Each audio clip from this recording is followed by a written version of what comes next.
a lot of people throughout my life have been like, oh, you got to start this content creating stuff. Like you have that's your purpose. Mhm. So it finally became something that I finally sat down, buckled down, and became consistent with. I would normally pick restaurants or establishments that speak to me. So if it's a place where I wouldn't eat at, obviously I'm getting paid, but like I'm not gonna lie. If I don't like the food, I don't like the food. I'm presenting myself in a way where the company is gonna want to work with me. My follower count, my engagement, the companies I've worked for, make it enticing in a way where they have to, they can't say no.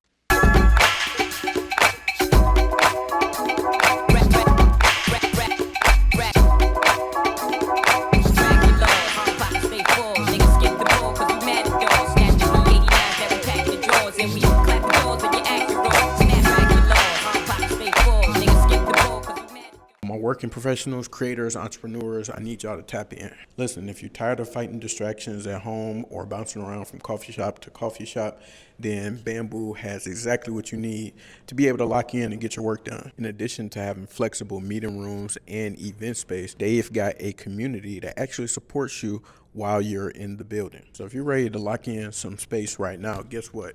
I got you. If you head over to bamboocowork.com right now and use the promo code BlackFriday20, you'll get 20% off any of your rental bookings. Don't waste any more time. Head over to bamboocowork.com and take care of that. Use that promo code. I'll be seeing you at a Bamboo location sometime soon. Now, let's go ahead and get back into the episode. What up, though, Black Fridays family? Welcome back to another installment of the Black Fridays podcast. Before we get into today's episode, make sure that you hit that like button, subscribe, drop some comments and some videos to family, friends, and loved ones so we can keep this thing going. Now that I got that business out of the way, I have one of our go-to creatives in the state of Michigan, Miss Nkem Bernard of Detroit Finds 313. How are you? I'm great. Thank you for having me. Of course. Thank you for being here. Hundreds of thousands of followers, amazing content across the board, Yes. all types of partnerships and deals. How does a concept like Detroit Finds 313 even come about? Like, how was that a brainchild of yours to even say this is something that the people need? Yeah. So this started back in like 2022, 2021, during COVID. I was doing a lot of travel nursing assignments. I would showcase all the fun things I was doing out there. I went to California, I went to Arkansas. On my off days, I would just showcase like all the fun and cool things I was doing on my off days. Eventually, when I got back home, I was like, okay, let me continue that. Would showcase the restaurants I was going to, the cool events, all the hands-on activities I was doing. Created a page, and it took off from there. Yeah. And so I want to make sure that we put a pin in it, the fact that you're a nurse. And so obviously you had to go through school for this and actually practice and train. So tell us about that journey and like why, how did you end up in nursing? Yeah. So I'm Nigerian, if you don't know. Mhm. A lot of my aunts, my uncles, they're all in the nursing field. They're either a nurse, you're a doctor, or a lawyer. So growing up, that's like the sort of fields that like they kind of pushed us towards. And not to necessarily say that I picked nursing because they forced it on me, but I got a lot of inspiration from my family members. So went to school, went to LPN school in 2014, graduated, became a nurse, and then I went back for RN school back in 2017. So altogether it'll be like 10 years this year. So yeah. And throughout your nursing journey, what has that been like for you? Like, I guess some of the highs, some of the lows, like whatever you like to share. Yeah. It's very stressful, 12-hour days. I wouldn't wish that on anybody, but I work midnights. So you definitely get your skills in when working midnights. A lot of walking, a lot of running up and down. Patients are really demanding, so you definitely get your training working midnights. Yeah. Yeah, I've been a nurse for about 10 years. I love it, but obviously content creating took over, and I'm doing it full time now. Congratulations. Yeah, that's a huge step. So I would love to, prior to you going full time and being a nurse and working these 12-hour shifts, which I'm familiar with because my wife, she's a RN as well, and so yeah, she had to delivering babies in the middle of the night, in the wee hours of the night. So I definitely know how that goes. But I want to know, so given the fact that nursing is so demanding, and of course the people that you work with, you never know what you walking into, how did you find time to be able to balance starting your content creation journey and having a full-time job? Yeah. So I would be working full-time, 3 12-hour shifts a week. I worked midnight, so obviously when I got home around 8, like I'll take my naps, wake up around like 1 or 2 p.m., go to my fines. And I did that constantly for about 3 months, and then eventually it took off from there. And when you discovered Detroit Fines 313, when did you know that you had something in terms of the content creation? And actually, let me take a step back. When did you know that you had a knack for creating content? Like, have you always been a person that walk around with a video camera or out taking pictures? I've always been that person, like, and people used to get annoyed, like, dang, like, can't we just like chill? Like, we'll be out to eat and I'll be like with my phone, just like, Uh-huh. So I've always been that type of person. I've always had like the outgoing personality. It's always been something that's been instilled with me. So it's not until I put in the work to actually like start something consistently is when I saw the results. A lot of people throughout my life have been like, "Oh, you got to start this content creating stuff. Like you have that's their purpose." So it finally became something that I finally sat down, buckled down, and became consistent with. And at what point or what year did you take that more seriously? And where did you feel like where were you in life in terms of mentally, and then also just in general? What stage of life were you in, and then what made you start taking it more seriously? Yeah, so I started taking it more seriously last year. That's when I took it full time, last June. It just became too demanding, and I was like, at times I was like, okay, well, this is paying more than my nursing shift, so I'm like, let me call off work. But then I'll get in trouble from calling off too often. But it just became more demanding. And the sort of rooms I was being invited into, like I met the Vice President Kamala Harris. So as a foodie influencer, I'm like, for me to even be considered was huge. So that's eventually when I started taking this full time.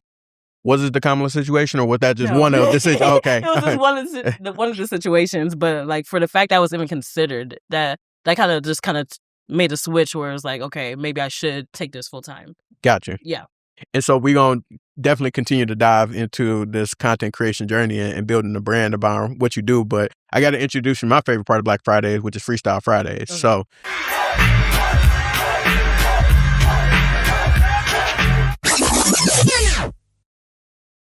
start freestyling whenever you're ready. Like rapping? Yeah, go ahead. I cannot rap.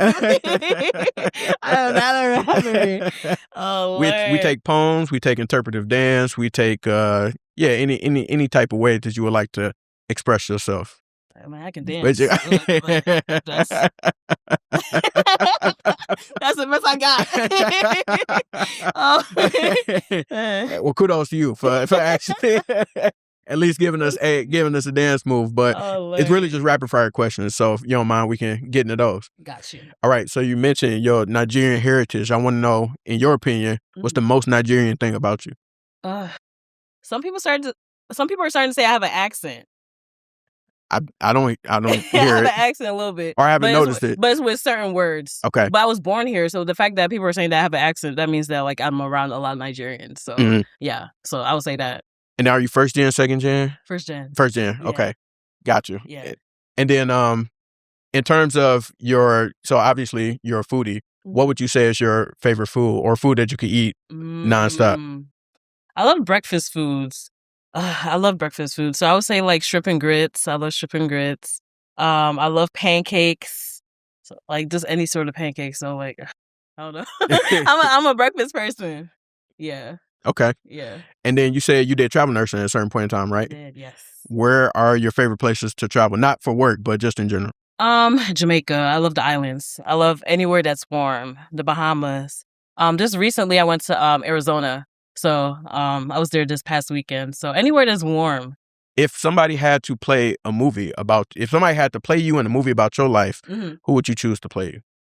Like someone I know, or I mean, it could be somebody you know, but I'm thinking more like an actor or actress. Coco Jones. That'd be dope. Yeah, I was like Coco Jones. I feel like she looks more like we look similar because obviously we're dark skinned, but like the most person I can say. Yeah. You feel like she'd do you justice? Yeah, she'd do me justice for sure. Or Keke Palmer. Yeah, either way. I mean, Keke can't do no wrong. Keke can't do no wrong. So either one of those two. For sure. Yeah. And what are you listening to right now? What do you have in rotation? What's that girl's name? Olivia Dean. Mhm. I love her. SZA, of course. Anything SZA. And I love Doja Cat.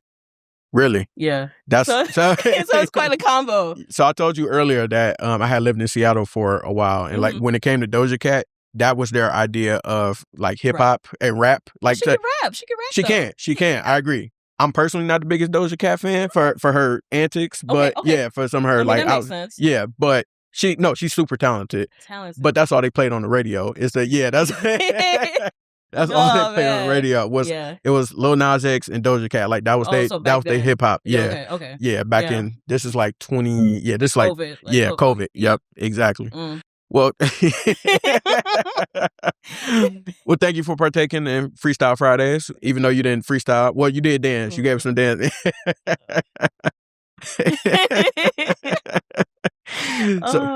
So appreciate you for participating and wanting to go back into this content creation journey. So for you, when did you discover, I guess, like I know that you mentioned that you have a history, like it's more so in you to be able to like create content, capture moments when you're out and about. But when did you start to take it up, I guess, as like a skill to be able to create captivating videos that's going to engage people? Like when did you figure out that engagement piece to be able to capture hundreds of thousands of followers? Yeah, I would say last year, when I took it full time, I was deliberate on like actually going into the science of like learning the algorithm, learning how to engage my audience with my content, creating high quality videos. So more so last year, I was like really like into like branding and like learning the science behind social media.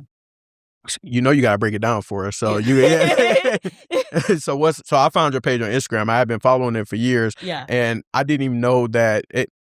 So tell me this: was it at a certain point in time? Was it faceless?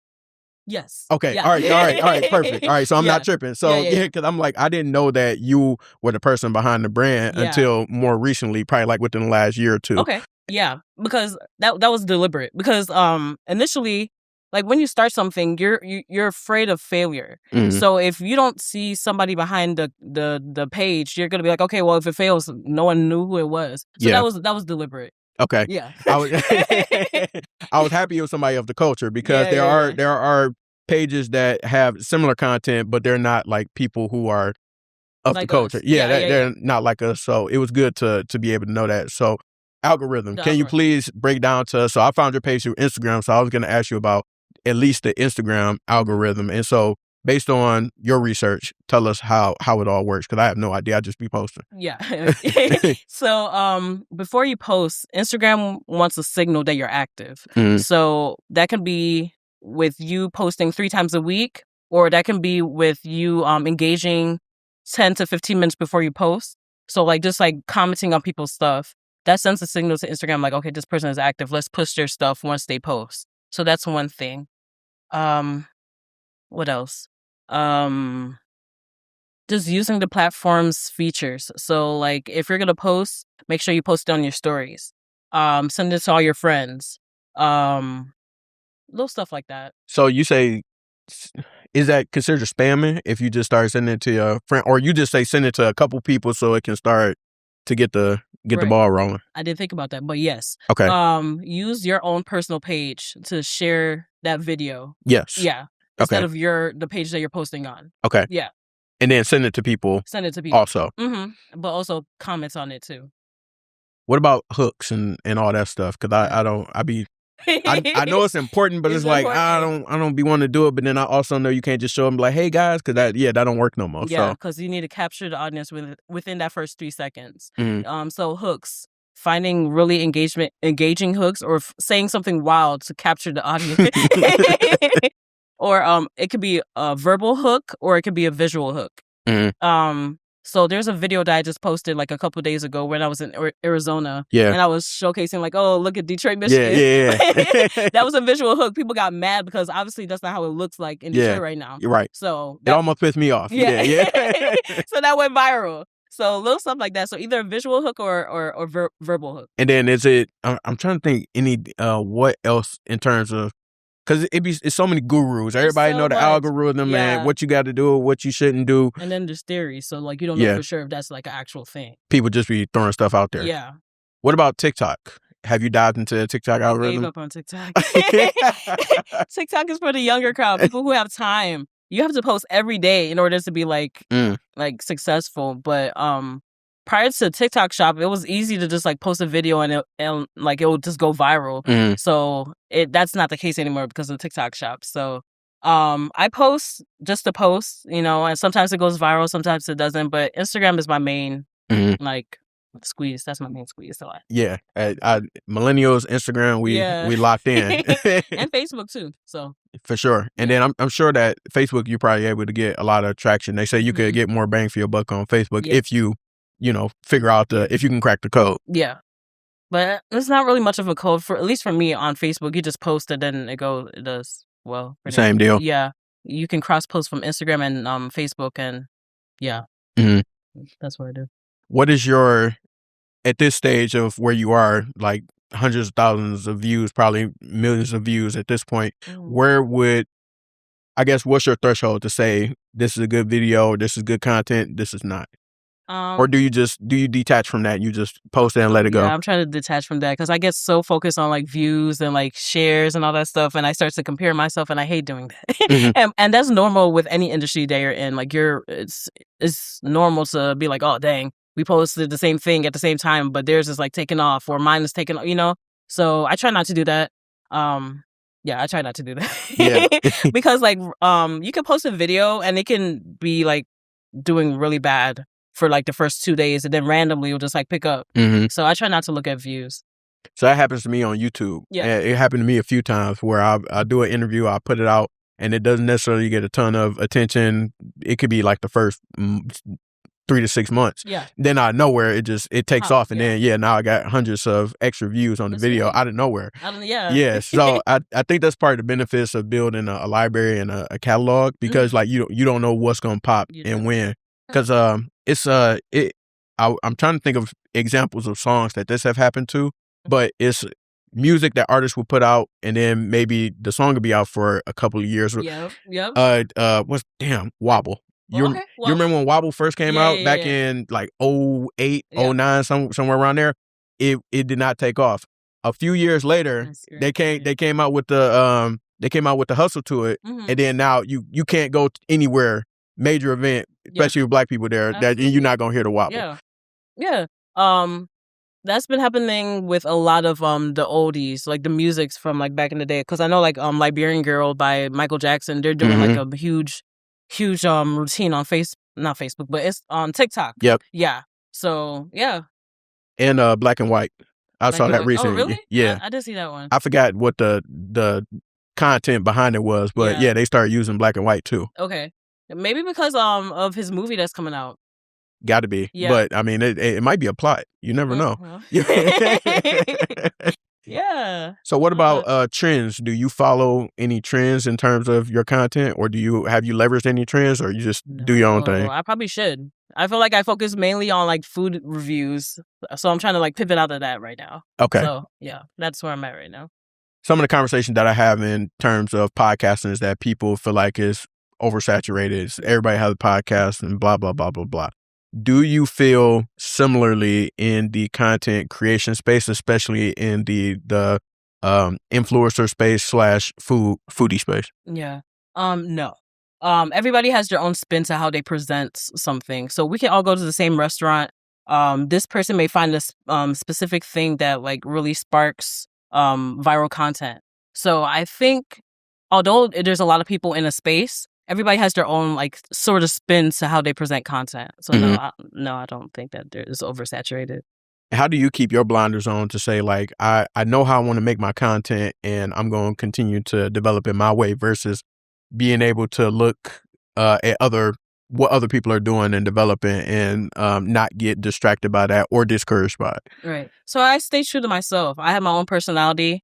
I present things in a unique way. So I feel that whatever I present is at my best. So I just try to stay true to what I put out. Have you, because your content is so well known at this point, have you dealt with any anyone stealing your content, so to speak, or like your flow, or whatever you call it? Yeah. So there's certain pages that repost content. I've noticed that from a couple of different pages, and I found one page that actually has the Detroit Fines name. So, Oh, wow. So yes, I have. Do we need to report that and I get have that shut down? reported it, and Okay. Instagram hasn't done anything.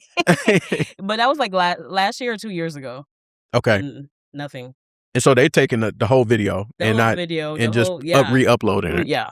But there's a couple pages that do that. I think it's just to like for more awareness, but still, ask me first. Yeah. Ask me first. For sure. So you open to the conversation or the content being used, but you need to just let me know. Give the owner credit. For sure. For sure. So, all right, you have been able to get so many different opportunities and experiences from creating your content. Let's talk about getting to the bag as a content creator, which is what a lot of people get into it for, or think that that's what they want to get into it for. But for the people who really want to take it seriously, they really want to make something out of their content and make impact. Where are the opportunities in order to get your content monetized? Right. So or get opportunities. I'm sorry. Yeah. So there's different apps out there, Skeepers, Stratosphere, to get actual products. If you want to do like product-based content creating, that's one way to go about it. For restaurant reviews, I initially went to these restaurants and paid out of pocket and created content until I had a portfolio to like be like, okay, my views, my engagement, this is how I perform. So pay me now. Obviously there's different social media platforms that pay. So TikTok pays, Facebook pays, Instagram doesn't pay, or they have bonus programs here and there. But yeah. When a restaurant reaches out, or whoever, a brand reaches out and say that they want to work with you, how do you navigate those conversations nowadays? Now that you've done this so many times, and I'm sure have a system, how do you work with those organizations? Yeah. So I would normally pick restaurants or establishments that speak to me. So if it's a place where I wouldn't eat at, or if it's obviously a place that's not healthy and I don't eat it, I won't promote it, because I can't. Obviously, I'm getting paid, but like I'm not gonna lie. If I don't like the food, I don't like the food. So obviously, I have a system where like they'll message me, or they can send a Google form. They fill out the Google form, and then if it's something I align with, I'll reach back out to them. Obviously, I have a price list. We'll set up a day, and then we'll go for our content day. Once you have established that relationship and you set up the content day, what does that look like, or what does that entail? Yeah. So we schedule a time and day that works for us. I go in. Usually they have like a set menu of what they want to promote. So whether it's like a special or a new menu item, they'll present it to me. I record, make sure it's up to standard as to something I can post. And then that's it. Well, I usually edit, and then it's posted. Before you got to the point where brands, you're getting a lot of inbound opportunities where they're reaching out to you, I'm sure that you had opportunities to pitch, or you went to different businesses and pitch once you built your portfolio. Yeah. Could you talk to us about your pitch process for people who may be like, hey, I know I got dope content, but I need to get it in front of the people I know that I could create something with? I'm presenting myself in a way where the company is going to want to work with me. My follower count, my engagement, the companies I've worked for, make it enticing in a way where they have to, they can't say no. Yeah. You're doing something, we're recording this in February, it's Black History Month. You're doing something really cool, and being able to promote Black-owned businesses in the Metro Detroit area. So could you talk about the idea behind that, and also how people could tap in with that opportunity to be able to get that support from you? Yeah. So every year for the past 3 years, I've been starting this campaign where I work with Black businesses in the Metro Detroit area. A lot of the times I get inbound messages saying that like, oh, I have this great spot, but I don't have the budget for promotion. Although I have the time, although I would like to, I don't have the time. So this is a specific time where I offer my services for Black-owned businesses in the Metro Detroit area, free of charge. I have my Google form on my bio where people can apply. And then what has that been like in the past? Because I know you say you've been doing it for the last 3 years. What has it been like in terms of getting those requests and then being able to like put out that content? Yeah, so the content has helped greatly. A lot of the videos have gone viral, so it helped with their businesses a lot. So if I have the platform to help a business out, I definitely would like to use that. Mm-hmm. Yeah. And speaking of which, if I could go back to kind of like the business conversation that we were having, when it comes to being able to display the type of impact that you can have for a business, what are the key metrics that you are talking with them about? What are things that you, well, I don't know if you have any guarantees, but if it's things that you can guarantee, like, hey, when you work with me, I can guarantee you this. Mm-hmm. And then things that you make sure that you don't guarantee, where it's like, I stay away from that. Yeah. I can't guarantee views, that's for sure, because with the algorithm is very tricky. But the couple of things I do highlight on are impressions, reach, engagement, the amount of views in the 30-day span. So usually if you go on Instagram, you can check all the metrics on there. So that's usually what I send out to brands. Are you promising sales or anything like that? You can't promise any of that because even if a video goes viral, you don't know if any of those views are going towards sales. Yeah. You know? And I can't promise that. Yeah. I would like to hope that a lot of these views are people who are coming in, but you can't guarantee that. And a lot of businesses get mad that even if a video goes viral, like, why am I still struggling? Yeah. And they get mad at a lot of influencers for that, and that's not our.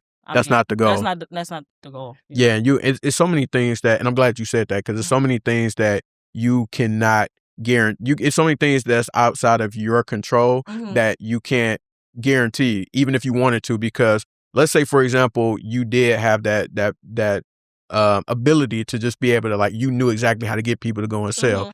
They could go there, they could have a horrible experience, the customer service could be terrible, they could be running out of stuff. Like, you don't know, like, what factors will play into people going there and actually being able to, like, spend their money. But why do the I guess the restaurants, do they think like it's a silver bullet, or are these different businesses? I guess so. And a lot of people think that because we get, like, a lot of the collaborations that we get are paid, that we're lying about, like, the food reviews or the items that we get. Like, if I don't like something, I just won't put it in a video. But no, those are real reviews that you see on our pages. Yeah. And do you get paid? Have you ever had a deal where it's like, I get paid regardless? Like, basically, you pay me to show up, and if I like it, I'm gonna create the content and use it. Or if I don't, I've given money back. Okay, so I've given money back. Like, if I don't like a spot, if the place is dirty, that's a horrible representation of me. Yeah, you know, especially like if you go to a spot or you get sick. You know, one of my viewers goes to a restaurant, they get sick. That's a bad reflection on me. Yeah. So I don't. What are some of the challenges in terms of content creation and being able to be in this space now, as you are investing much more of your time into being in this lane? I would say vanity metrics. I get I get hyper focused on, like, views, on follower count. And that's very toxic. That's super toxic. If you love content creating, all that shouldn't matter, but it does, because brands do obviously care about the engagement. They care about the reach, the impressions. So that's one thing I would say. Being able to push through, and constantly posting, even though, like, your views may not be the best, because Instagram and the algorithm, it has its up and downs. So that's one thing I've had to learn throughout my years of doing content creating. Quick sidebar on that. They say that I've heard that with Instagram, it's less about volume posting and more about, I guess, like, interest-based posting. So it's like, we're pushing your stuff to people who we think would be interested in it, versus versus back in the day where we would show you regardless because you had the volume of content. Okay. So because we keep seeing your face, is there any truth to that, or have you noticed that at all? A little bit of both. Okay. A little bit of both. I've noticed that when I post, like, every day, my content doesn't do well. Okay. If I do every other day, it gives one content at least 24 hours to, like, you know, breathe and do its thing. So Instagram and social media is just so finicky. So I don't. Yeah. It's so finicky. Do you feel like you've been able to crack the code to virality at all? I feel like I do sometimes, but then when I try it again, it doesn't work. Okay. So no. All right. So it's a ever learning process. Yeah. Yeah.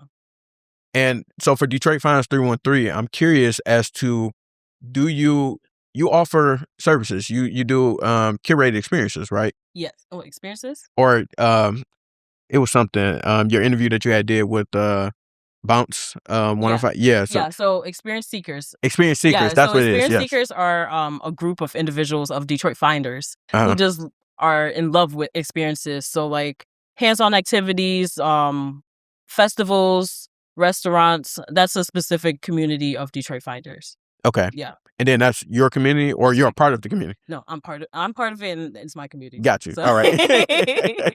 Yeah. How do people join the community if they want to be a part of it? Or is this exclusive? It's not exclusive. Oh, okay. It's just people who love experiences. It's not like an exclusive group, but I do have like a subscription on Instagram where people get like exclusive offers and insiders of things going on in the city. Yeah. And I'm part of that Instagram channel. Yeah. And what has it been like for you to, and I noticed the effort that you've been putting into that channel. What is it like for you to start to be intentional about building community? Because of course the views and followers and things like that, that's one thing, but I think to intentionally build community is going a level deeper. Yeah. I feel for the past 3 years of me doing this, I've just been putting out content. I didn't really care about community. If a video goes viral, it goes viral. So within this past year, I've been more intentional with being like, okay, experience seekers, that's my community of people who love what I do, or love the content that I'm putting out, or love the experiences that they're seeking. So that's what I've been more deliberate on, creating that community. Mm-hmm. Yeah. And are you anticipating doing any products of your own, or any restaurants potentially? Detroit Finds 313 restaurant or pop up, anything like that? I will be having curated experience for the experience seekers, the people who love experiences. I do have a couple coming up. Nothing set in stone yet, but it will be hosted experiences that I'm doing. And then are you going to do like how often do you plan on doing them? Monthly. Oh, dope. Yeah, I'll be doing it monthly. Dope. Yeah. And what type of partnerships have you been able to build throughout your journey, in terms of like, I know I can hit up this organization and they got me, or this restaurant going to hold me down? Yeah. So I've worked with JoJo Shake Bar. I work with Bedrock, Afro Nation, Afro Future, the NFL Draft, Kroger, Meyer, McDonald's. It's been a lot. Yeah. So a couple. What was the McDonald's one like? I was promoting their new McCrispies. Oh yeah, the chick. Yeah. Yeah. So I did that last year. Yeah. And then I did one for 313 Day last year too, with the Boston Coolers. Yep. Yeah. So those were my 2 collaborations. I'm scared to drink one of those. Is it good? Yeah, I mean, it's good. It's sweet. Okay. Yeah, I bet. Yeah. It's sweet. That's what I'm scared don't drink of. it every day. Right. But yeah, it was cool. Yeah. How did that come about? That opportunity? It's inbound, so they usually just message me. Oh, cool. Yeah. Yeah. I mean, I haven't really had to do much like pitching. Yeah, but I probably should start. But like, no, it's been like they've all been messaging me. So okay. I'm super grateful. I was gonna say it again. That's a flex. That's a big flex. Yeah. Thank you. For sure. Yeah. And do you have any dream partnerships that you would like to see in the fruition, so we can put it in the universe and see it come back? So Sephora. Also, I love makeup. I love beauty. Tell it right. Yeah, talk right to them. I love makeup. I love beauty. So Sephora, and also those are my dream collaborations. Hello Kitty. Obviously, I love the cutesy pink everything. I love all that. Fashion Nova. So I would want to ideally pivot out of food and do more lifestyle beauty. So that's my goal right now. That's what's up. Yeah. And have you already started to dabble in some of that? Yes. More so, just like very lightly. So like I'll post like outfits and then like obviously take pictures. But more so on my personal page, I've been putting out a lot of beauty content. So, yeah. And speaking of that, so knowing that you definitely have like a affinity for the beauty brands and things like that, what made you start with food versus like kind of going into the lifestyle and beauty? Yeah. So when I first started, I was putting out a whole lot of different content. I was kind of just putting out content to see what stick. I was putting out Afrobeat dance videos. I was doing that at one point. I was doing nursing videos at one point. That took off for a little bit during COVID. Then I stopped. And then I started doing like experience videos. So like cool things I was doing in the city, and that took off. So that's why I kind of stuck with that. Okay. So, but I think that is what social media is about, finding what sticks, Mhm. you know? Like, obviously you have all these things that you love, but whatever sticks is what you kind of just like go on with. Yeah. Yeah. So, I heard you mention that you felt it was important to basically find your niche and run with that. Mhm. Do you feel like that with these algorithms kind of changing and where they currently stand, that still can hold true in terms of like niche and focus on that versus Absolutely. doing everything? Yeah, because let's say one video goes viral. Those people who are watching your video, they're gonna go on your page looking for that same sort of content. And if it has everything, just like random stuff Mhm. everywhere, they're not gonna want to follow. So that's important to have like one niche at least. One Okay. or two. Okay. Yeah. So I've been having this conversation lately with some people Mhm. about social media in general, and like where I feel like there is a shift changing with what social media actually is.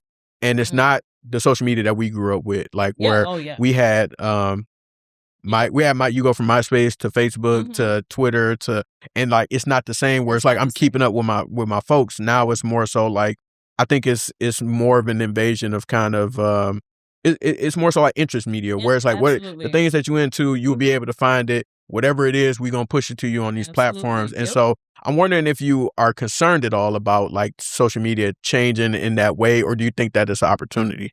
It's an opportunity. The people who love the things that you're putting out, they're gonna find it. And I think that kind of just helps. If you're putting out a lot of anything, obviously you're not gonna find your community. So that definitely is a thing. But yeah, social media has definitely changed throughout the years. MySpace, Facebook, Instagram. Instagram used to just post a random photo of like you eating spaghetti and that would Yeah. go viral. You It wasn't can't no DMs on Facebook, No. none of that. Yeah. you can't do that now. You have to post as you had to. Oh Lord, you have to post at a specific time. You have to make sure your caption is good. There's a whole science that goes into it now, so it's definitely not the same as it was before. Yeah. So, Yeah.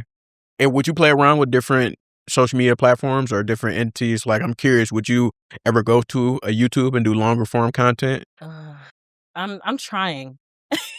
I'm trying, but it's a lot of work to edit longer form. Or what advice do you have for me?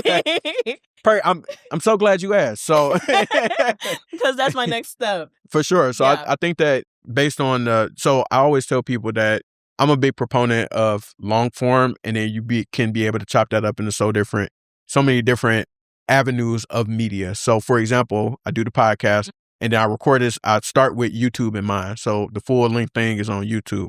Take the audio from that. Now I have a podcast that I put and distribute on the streaming platforms. And then I chop it up into social media reels to be able to put on YouTube Shorts and on Facebook, Instagram, wherever I want to place it. Then I can take screenshots. Now, those are photos that I can use for different things and for different types of posts and things like that. So I'm always a big proponent of you start with the larger picture in mind with long form. Break it You down. can break it down into so many different things. So I think that with that being said, I think with your platform and how you go about creating your content, it is the same.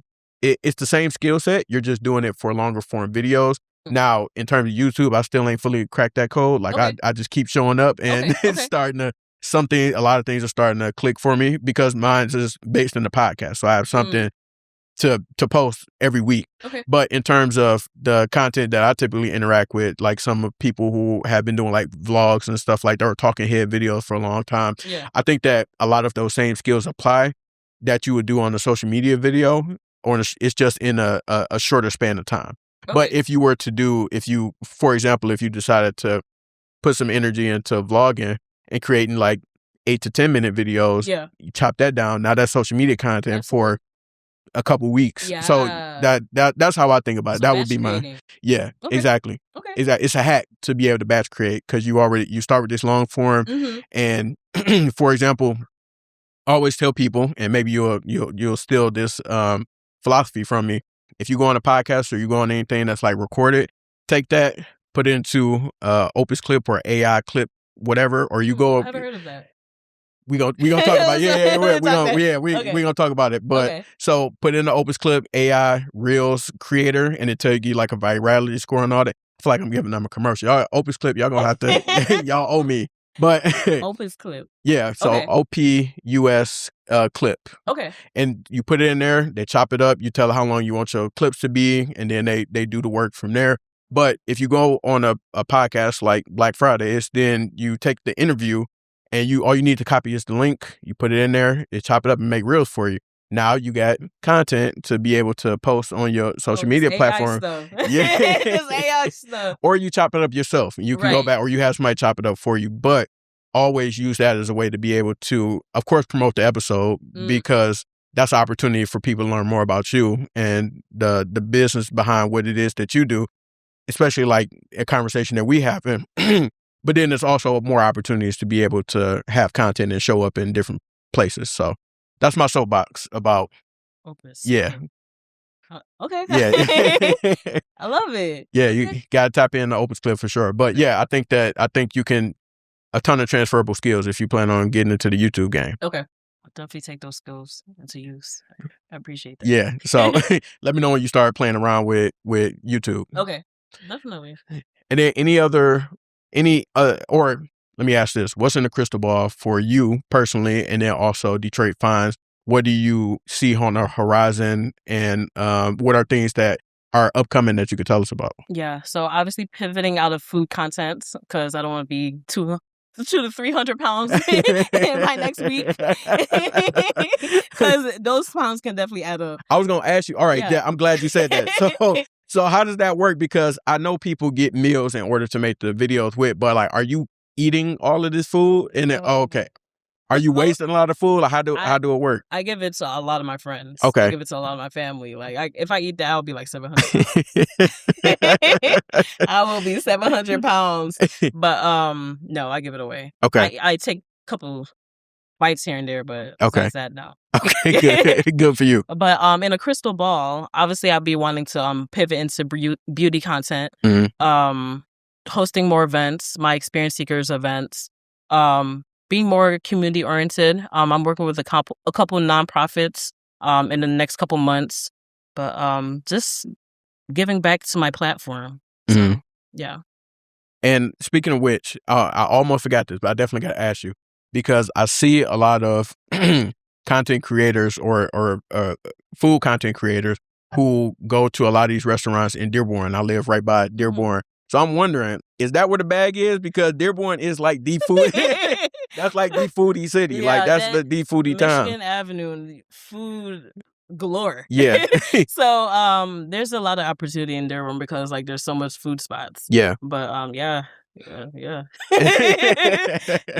And I think that community of business owners, I think they also are not afraid to see value in that content. Like they're like, okay, you got motion. I can see, like, I'm trying to drive traffic. Tell your people about my stuff.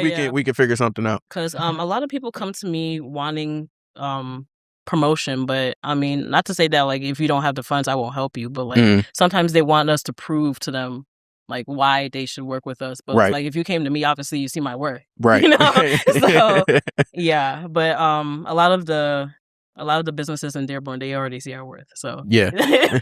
Yeah. For sure.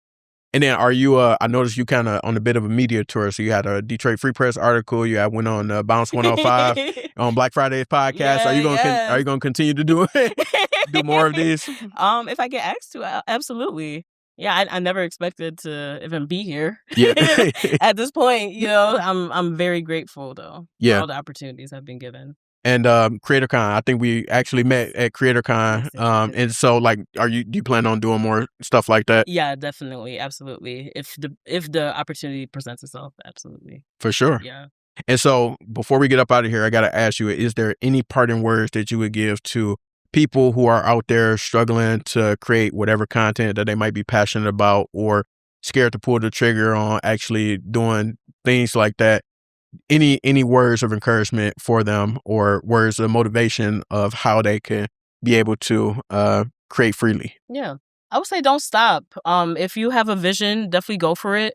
But be consistent. A lot of people start and they stop. So if you have a plan, if you have a vision, definitely go for it and then be consistent. Speaking of which, what helps you stay consistent? Or what's your motivation when you need to, when you're like, I don't feel like doing this video, but I can hype myself up to do it? Right. So, with social media, you have to be consistent. If you stop 1 week, they're not going to show your stuff. So I think it's that mentality of like, if I stop this week, Instagram is not going to push my stuff anymore. They're going to shadow ban me. So that's the motivation for me. Okay. Yeah. No, like, is there like an internal thing that kind of makes you could continue being a nurse? Like you didn't necessarily like, you know what I'm saying? You didn't need to be in this space, but you chose to. I chose to. Yeah. So like what's that internal fire that makes you keep going? Just wanting something beyond that you even thought could be, you know? For me, it's like, I never thought that me just playing on my phone, me playing on my phone one day, I would be able to see the Kamala Harris. Yeah. Be in the same room as a senator, be in the same room as all these celebrities, you know? There's so much with social media, and like the ceilings just what's the word I want to say? Oh man, sky's the limit. There we go. Yeah. The sky's the limit with social media. So if you start, don't stop. There you go. Yeah. There you go. Yeah, that's the most important thing. I see a lot of people who kind of get in their own heads and they worry about the like vanity. And I think that's what's helped me because I definitely look in those things as well. But really, I realized like I had to, you got to put it out there and you kind of got to detach from it. And you got to keep going you got to keep going because you don't know what can happen. You got to keep showing up. Because I remember doing Black Friday. It's like, I have people in I think like Spain and the UK is my second largest markets in terms of downloads. And so I didn't even know people would be listening to my stuff in Japan or wherever. Like this is a Detroit-based show that talks about Black businesses and puts a spotlight on people like yourself. And I never thought that would even be an option. But I remember when I was getting 5 downloads, like for eight episodes. Yeah, that comes with consistency. So, yeah. Yeah, so I appreciate you sharing that. Yeah, thank you. So, and Kim, thank you for pulling up to Black Friday's podcast. We appreciate the work that you're doing to spotlight Detroit and being able to put the Metro Detroit area on. And so I know that people because I can't escape the page and I'm like, what's some restaurants I could try out? And then the first thing, Detroit Finds 313, TikTok, Instagram, I can't escape the page. So I can only imagine people who don't live here and their first exposure to what's available or what's accessible in Detroit, and they're probably looking right at your page. Thank you so much. I appreciate that. Of course. Yeah. Everybody watching and listening, we're going to tap in with y'all soon. Peace.